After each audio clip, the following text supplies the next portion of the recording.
welcome back everybody. So part 2 of the Canon CLA, the Canon IId version 2 or something like that.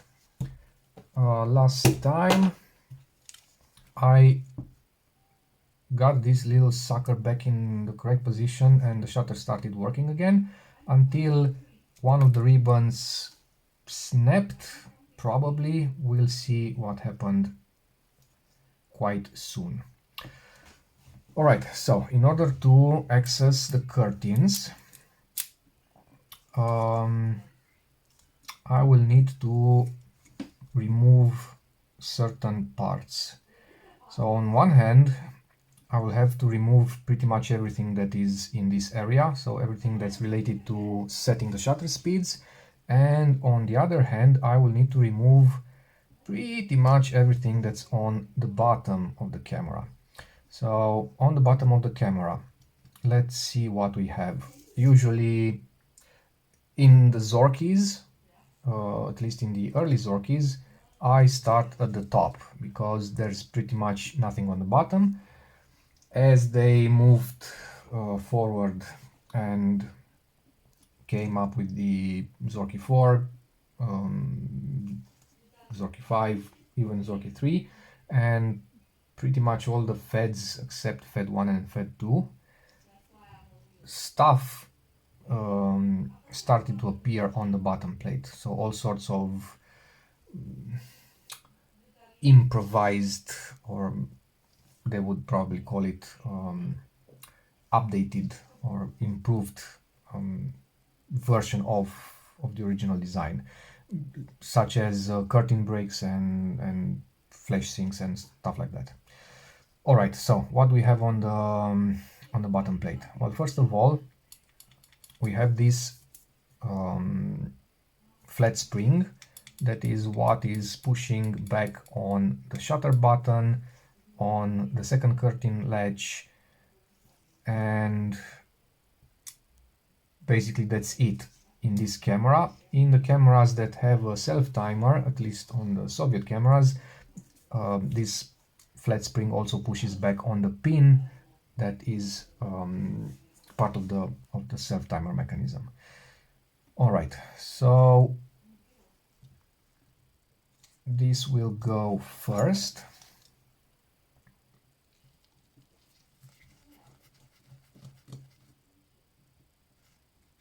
And we'll see if these two screws keep in place anything else except the spring. Something fell, so that something is the bracket for a light shield.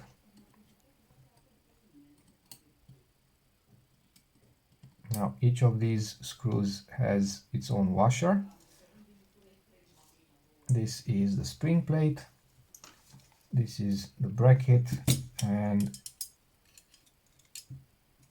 this is the light shield. I'm not really sure. It's probably stuck in place because of the slow speeds escapement. Now the slow speeds escapement has a cover that has two screws that we'll remove a bit later, and it's being kept in position by two of these three screws. So you have two screws that keep this flat spring in place and another screw that's like alone here. So this is one of the screws that is connected to the slow speeds escapement.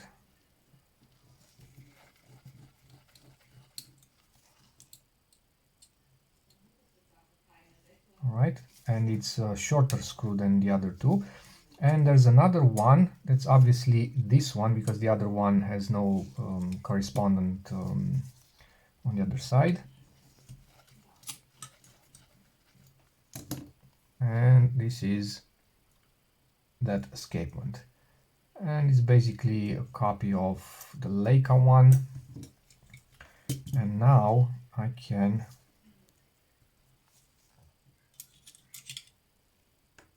take the light shield out, and now I should be able to see what's going on. And I can see this.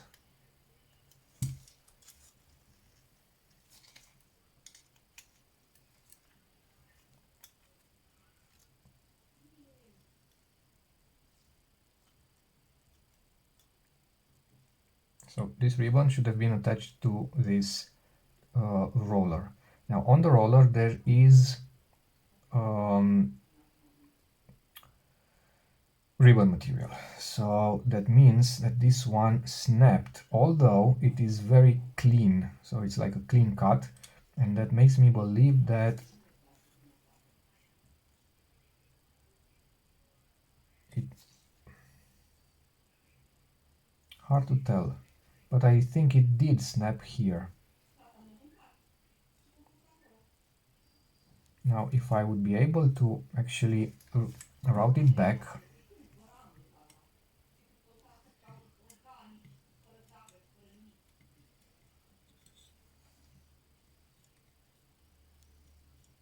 I don't know if I can do that. Let's improvise.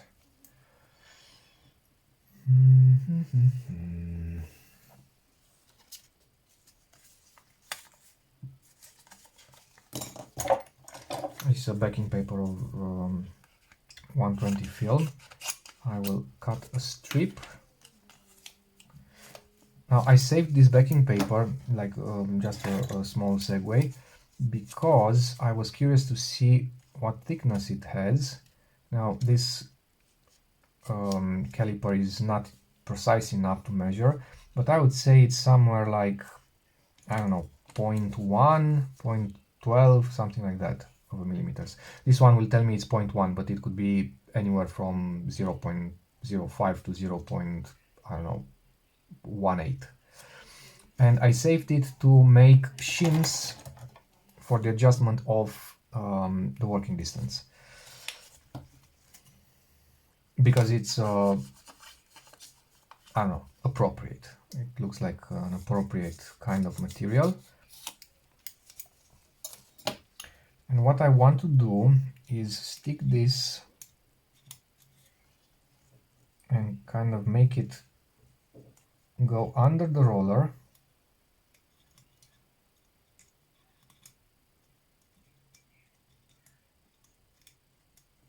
I don't know if it's actually possible or not. I mean, it should be possible. There are people who actually replace the ribbons like this and the curtains. But it should go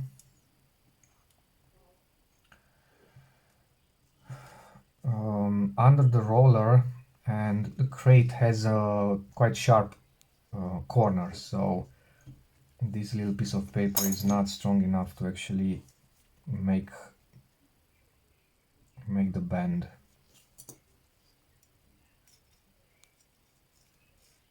Ah, I got it. All right, so I'm going to pull on this little end, and I'm going to use some double-sided sticky tape.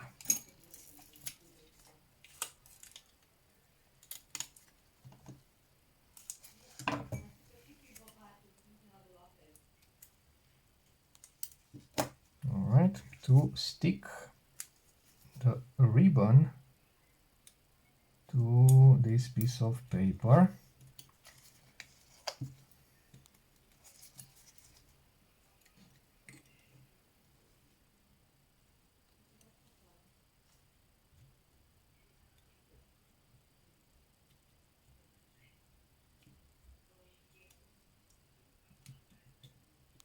And hopefully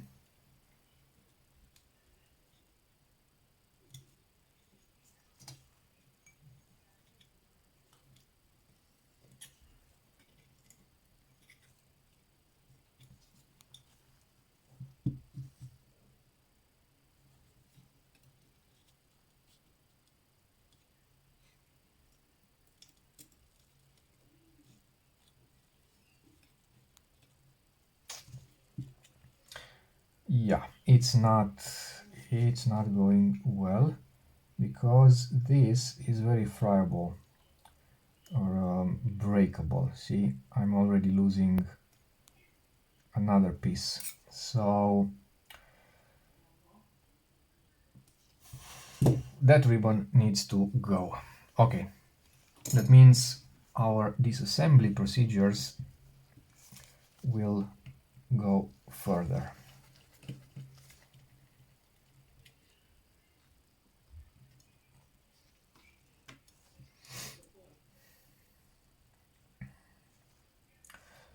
All right.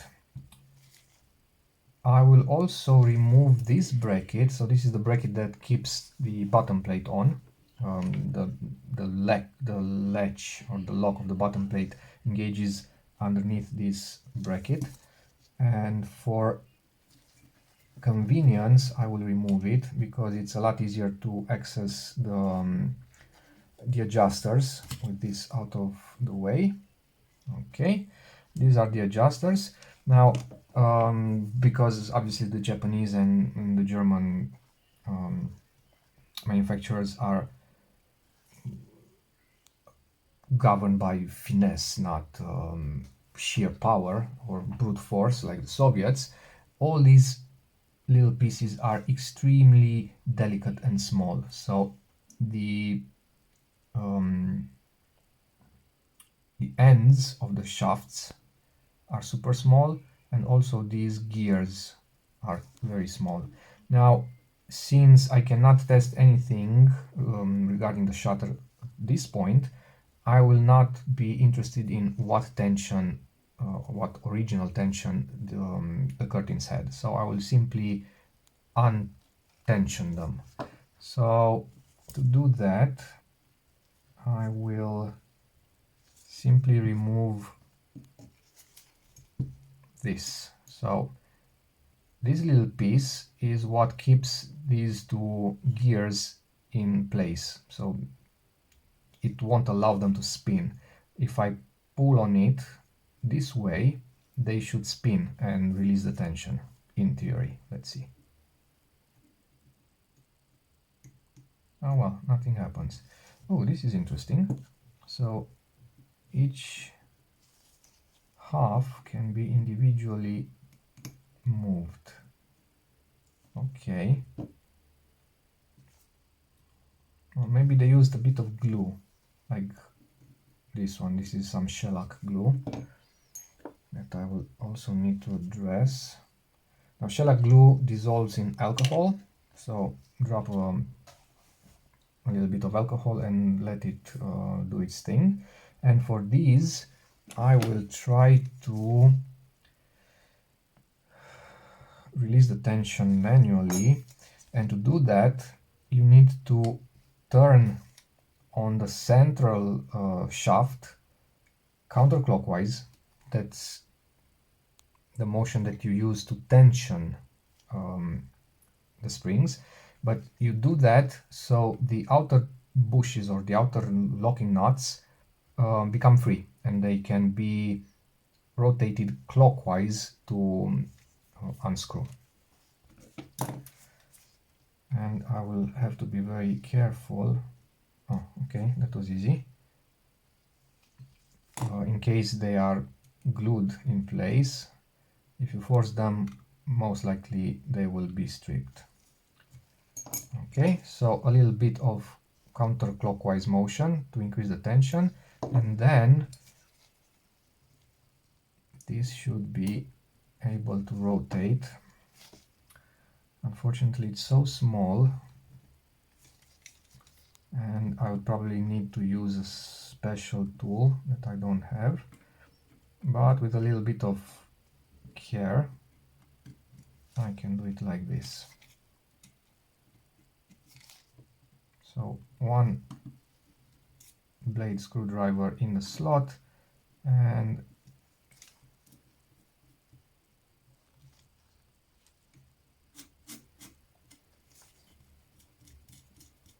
it's out. That is one.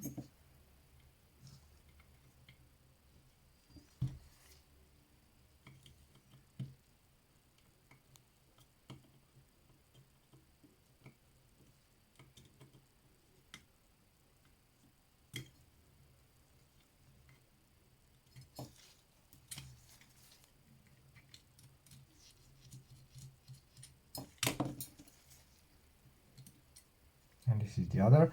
They are all made of brass, so they are quite delicate. Okay, so right now both springs have no tension and no locking nuts. So basically when I take this apart, these will come off. Next, we still have another kind of baffle between the two rollers, and it has these two screws, but if I remove the screws right now, I don't think I can take it out because it will be like stuck in between the two rollers, so that's not important right now. What's important is to get rid of this shellac.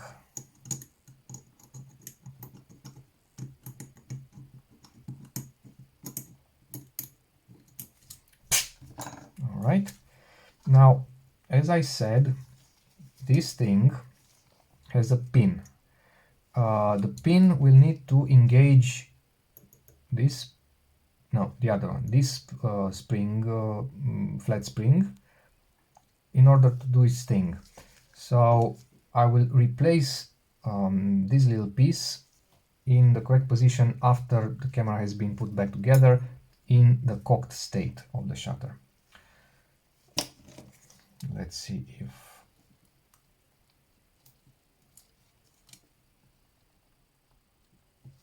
so. It's not loose yet.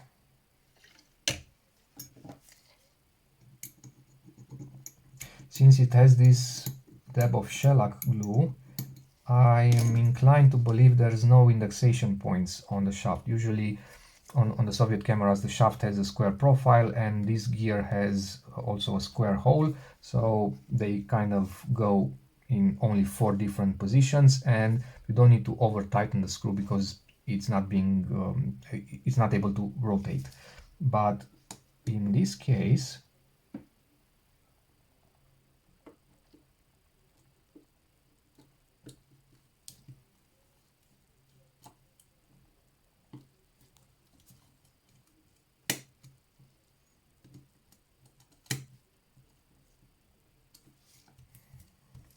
stubborn. This is stubborn.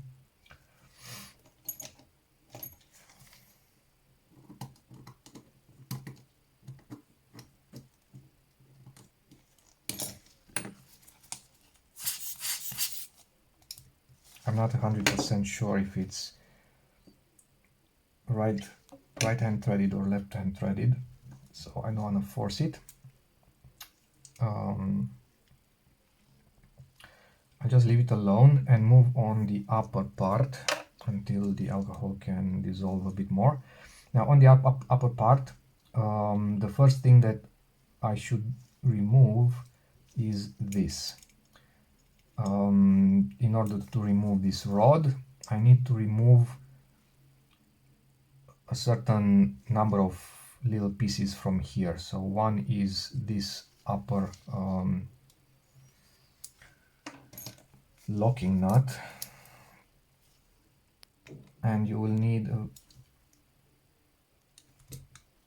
very fine or a narrow blade. Let's see if I have one that's narrow enough. I think this one.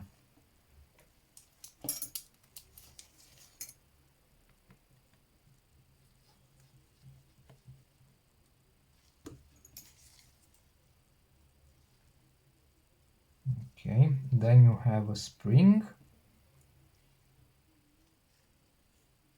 The hooked part goes down, so it's bent downwards, and the other little hook part goes under this screw. Then you have a bushing that is also threaded. So this bushing allows the spring to sit freely between two threaded parts, basically. Now that one is a bit trickier to open because I can't put a blade. I would need to have like a 2-prong thing that goes in and goes in these little 2 slots, but I don't, so hopefully it's not tightened very hard.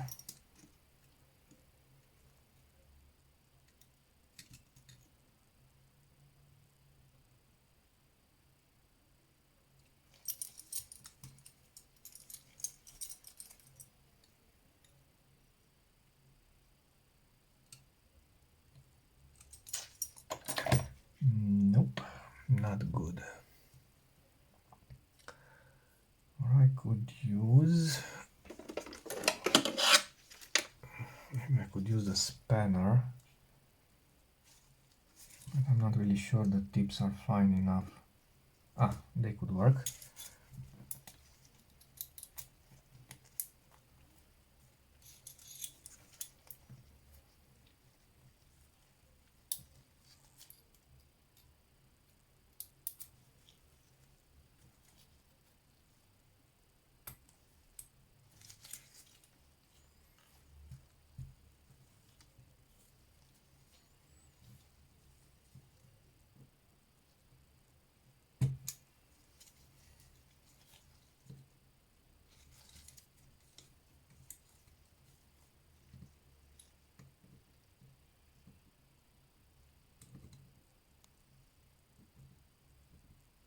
Nope, they don't work because the tips are not close enough. Okay. Of course, I could just use a pair of pliers or something, but that is not very professional.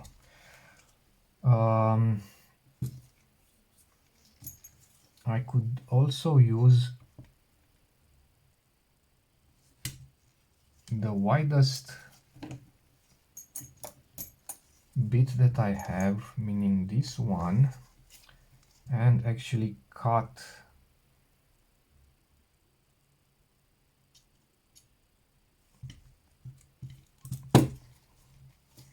a hole in the middle. And I think that's what I'm going to do.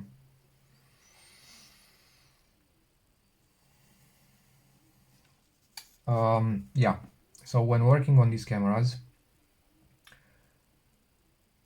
if you get to the point where you pretty much focus on one particular type of camera that has some particular bits and pieces and stuff that needs to come out, and they require specialized tool or certain kind of tool, it's the best idea to simply make your own tools. Obviously you won't find them, because otherwise you are going to butcher it. So this one is too thick. Yeah, I have no other option but to make my own.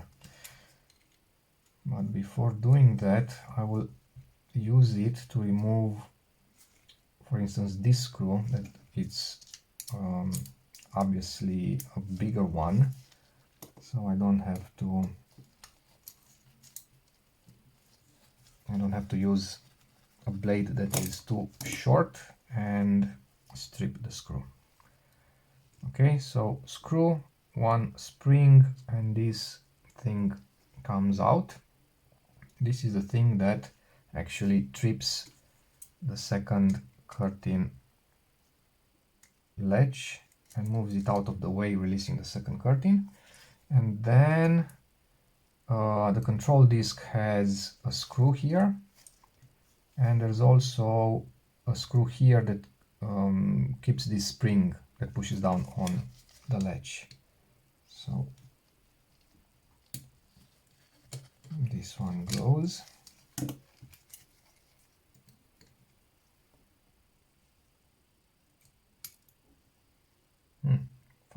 Funny shape. And this one goes.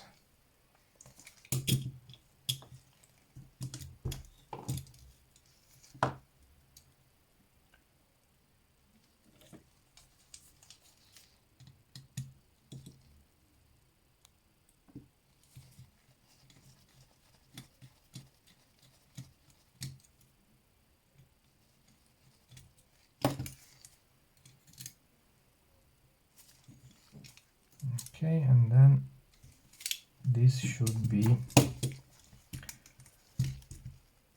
removable.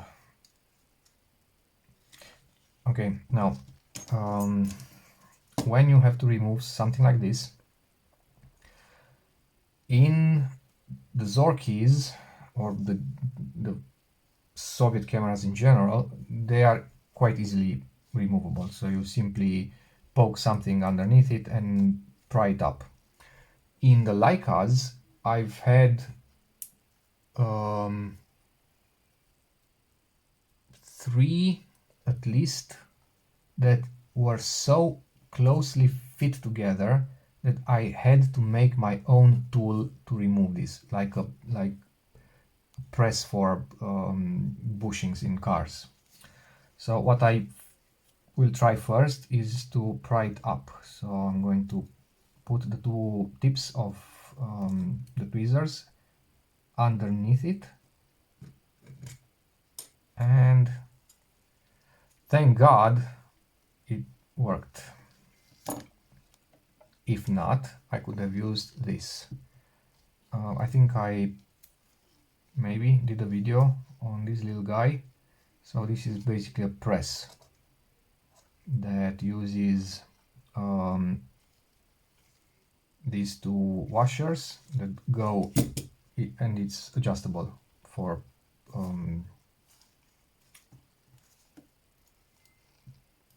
diameter of this disc. So these two washers go like this,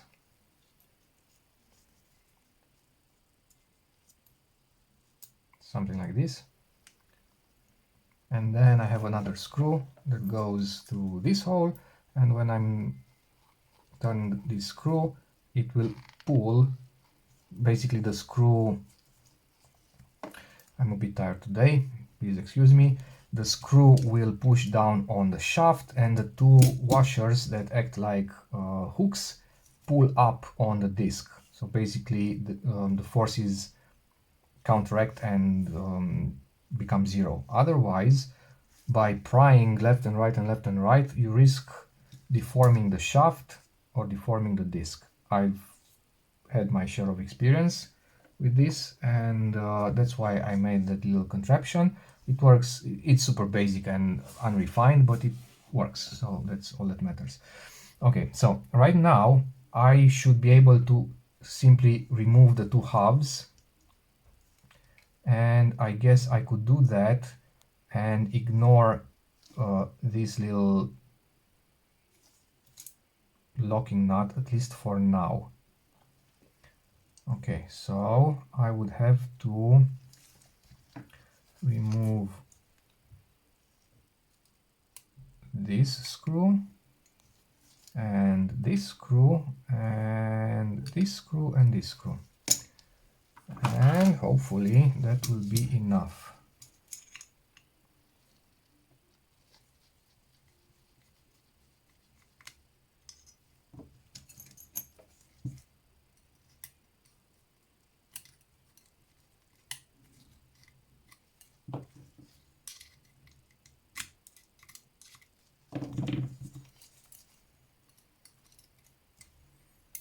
So one,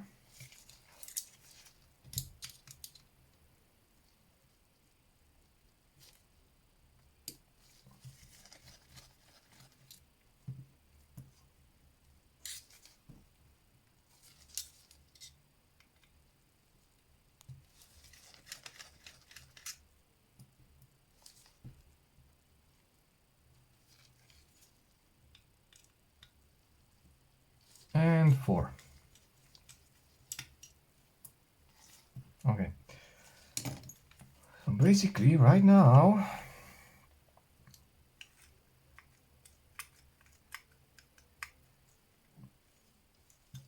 if I manage to get this from underneath the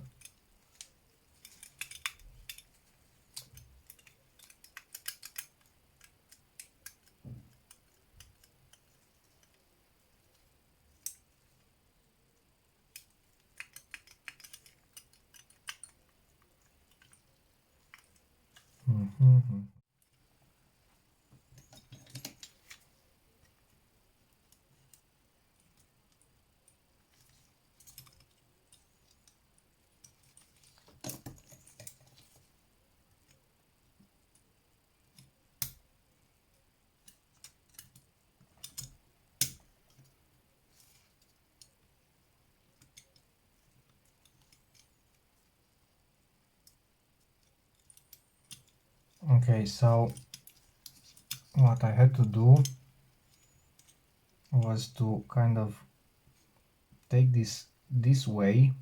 I kind of forced it, so I don't think it's the correct way to remove it. And then find, well, first of all, remove this, like so. And then find the way that would allow you to actually remove it. Now, normally in the Leicas there is a screw here, so if you remove the screw you can actually pull the rod apart from this lower fork, but in this Canon one there is no screw, so it's pressed together, and this is made of aluminium, so it's quite bendable, or at least it looks like aluminium. We'll see if it has a very slight bend. We'll see if that's bad or not. Oh, this sucked actually.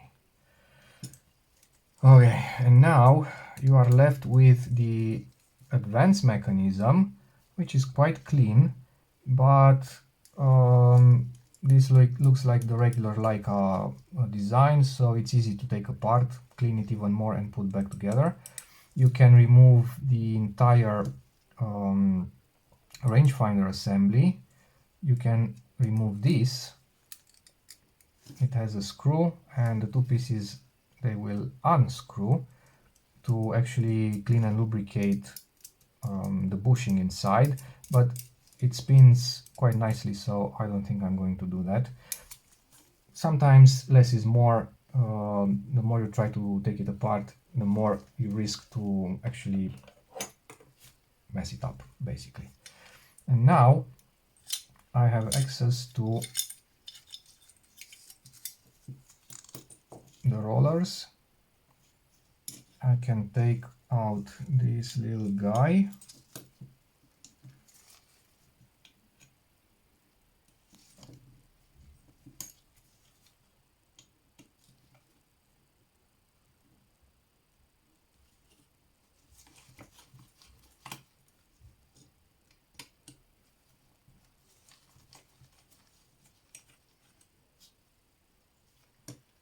Okay.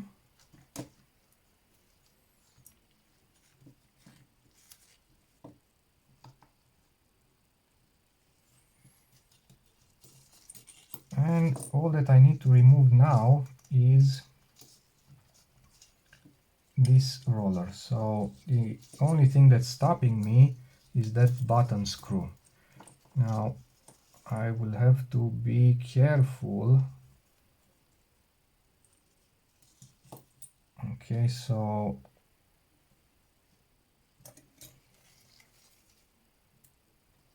this one has a little washer.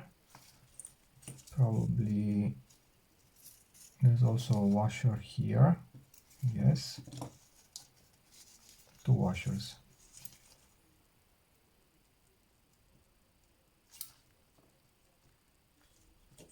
Okay, and the rollers can be opened, cleaned, lubricated, the usual. I need to be extra careful not to unglue or torn the ribbons, because I don't intend to replace more than I have to. So I'll get this like something like this, and now I can focus on this.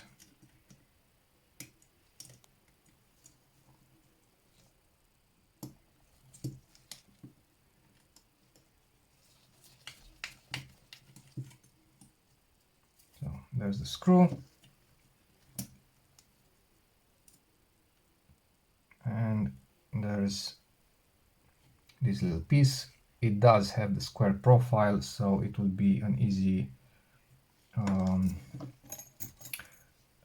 fitting back. Also,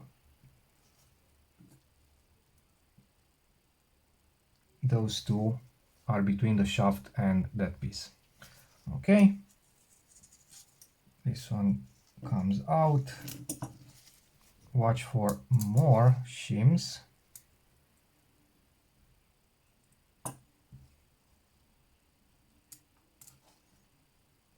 OK.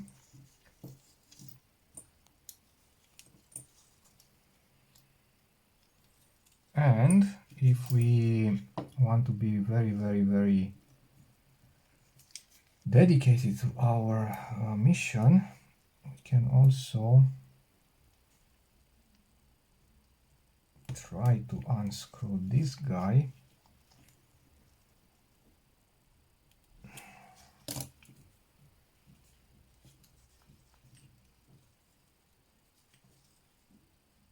That would allow us to actually separate the two rollers and remove the drum from the shaft. The only benefit is that you can actually oil the bushings, so lubricate this drum.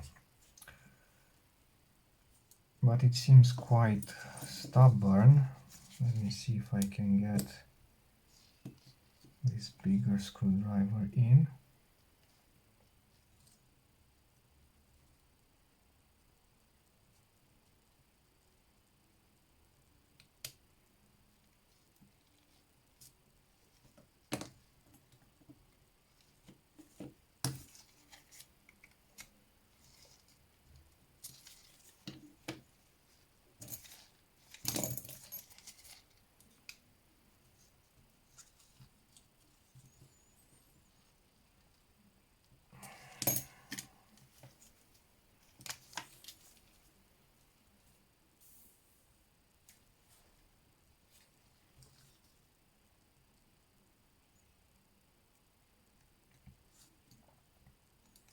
Okay, I will stop for the moment because this was actually my plan, and in the next episode I am going to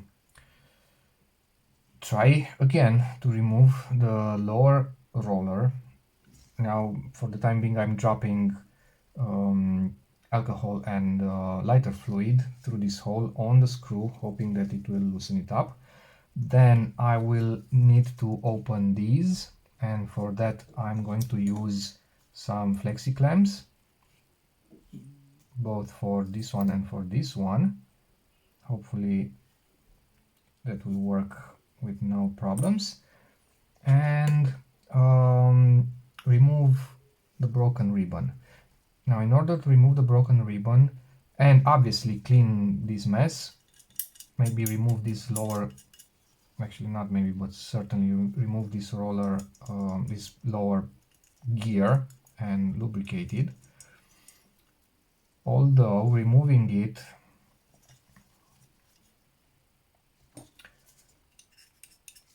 see, there's a screw here. So in order to remove the screw, you need access to that screw.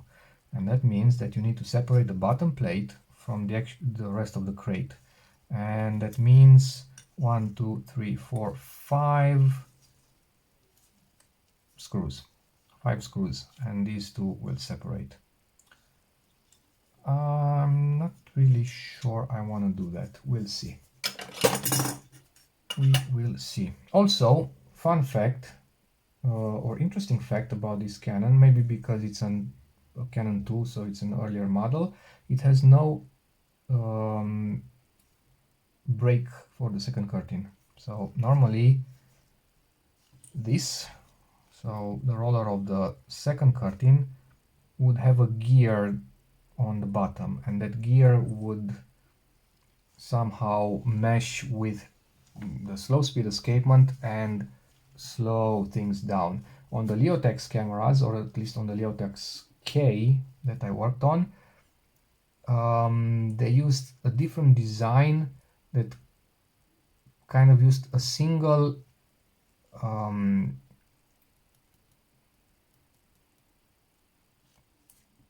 spring of sorts, if I can call it that, that would act on both curtains. So basically each curtain would need to go with the end, the metal bar, to go over that spring and slow them down once they clear the film gate. Very clever design, very clever design, because it was super simple and easy, and it required no timing of gears and stuff like that.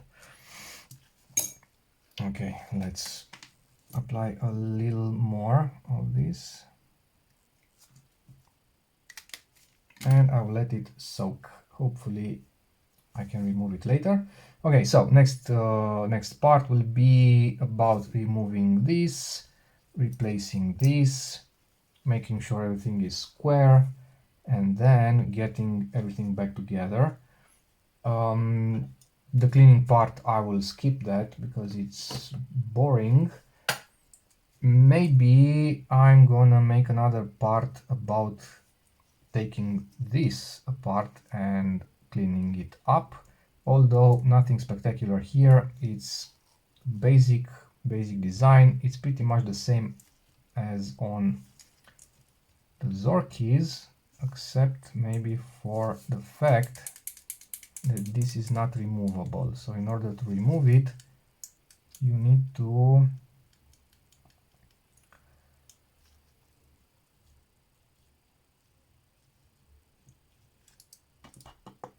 I don't really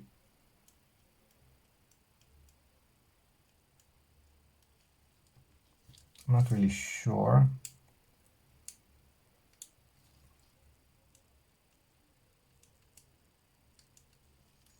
Maybe removing this screw, although it doesn't seem to hit the edges of the cutout, so I'm not totally sure it's that.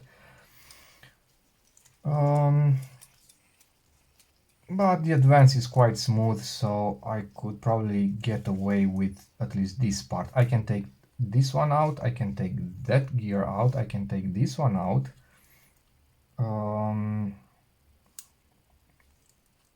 And I'm sure I can take this one out, but I'll need to see how that works.